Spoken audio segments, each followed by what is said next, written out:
Lorsque l'on a installé son navigateur pour la première fois, comme par exemple ici moi Firefox, j'ai l'affichage de la page par défaut du navigateur. Désirant faire de nombreuses recherches, je peux vouloir faire en sorte que la page d'accueil par défaut de mon navigateur soit celle du moteur de recherche Google. Pour cela, depuis la barre d'adresse, je saisis google.fr et accède à la page principale du moteur de recherche Google.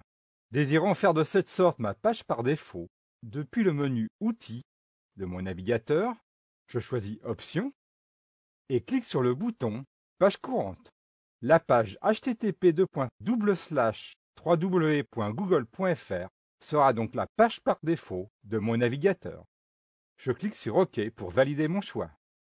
Tout utilisateur d'Internet a déjà eu la préoccupation de chercher l'information dont il a besoin en utilisant un moteur de recherche.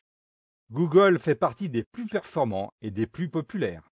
Ainsi, désirant rechercher une formation correspondant à mes besoins, je clique dans le champ de recherche « Formation ».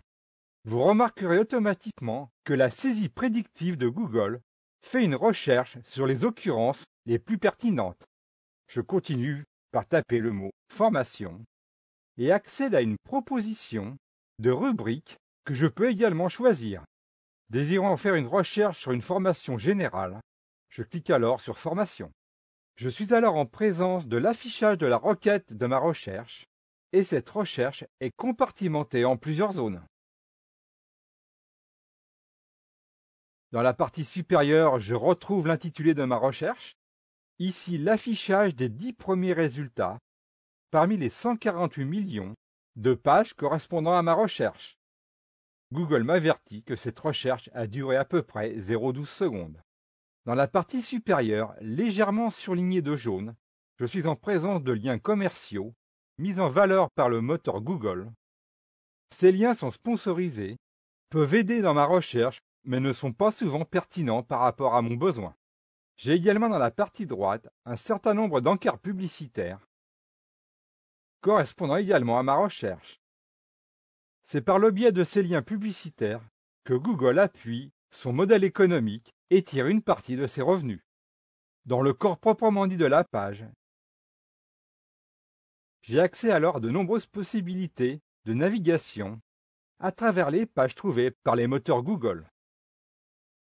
Ces informations sont également recompartimentées en plusieurs zones, comme par exemple ici, le nom de différents organismes de formation publique ou privée, un texte récapitulatif de la page, ainsi qu'éventuellement la possibilité d'accéder directement aux sous-pages du site concerné.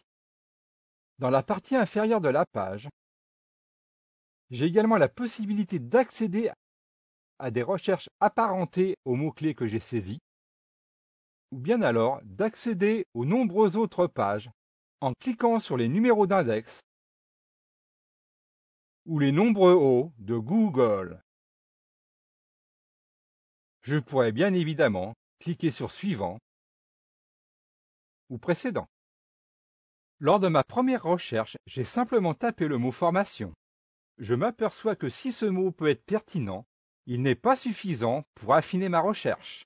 Je suis alors incapable de trouver, parmi les 148 millions de pages trouvées, celle qui m'intéresse réellement.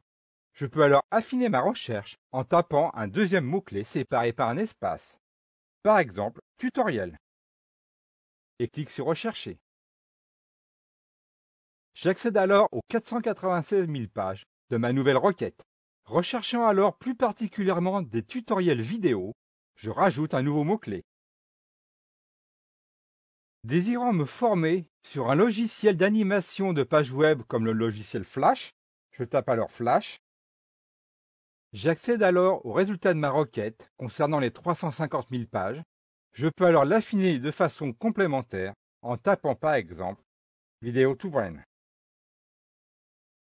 J'accède alors aux 6780 pages concernant ma requête et peux cliquer par exemple sur ce lien me permettant d'accéder à des tutoriaux gratuits.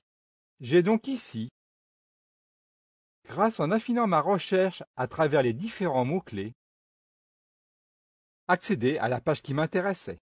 Si vous voulez faire une recherche pertinente, vous devez alors bien réfléchir à la pertinence de vos mots-clés et vous imaginez que malgré sa puissance, le moteur Google ne peut pas forcément imaginer ce que vous cherchez réellement.